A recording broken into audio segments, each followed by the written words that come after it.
Muhammad, if you lost everything today, what will you do? Easy. I would follow this three-step plan and be making money in a month. Starting from zero sounds impossible. Not if you follow a proven framework. Here is how I will do it. Step number one, sell high demand skill. Freelancing is the fastest way to earn. Pick a skill people need. Start with writing, design, or social media. Sell on Fiverr or Upwork.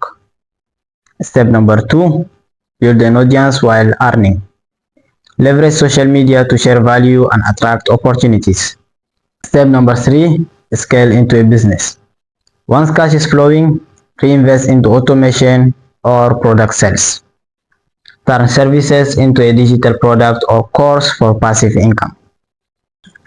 So start with a skill, build a brand, then scale. Exactly. Follow this and you won't stay broke for long.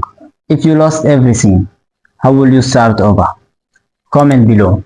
Like and subscribe for more smart business strategies.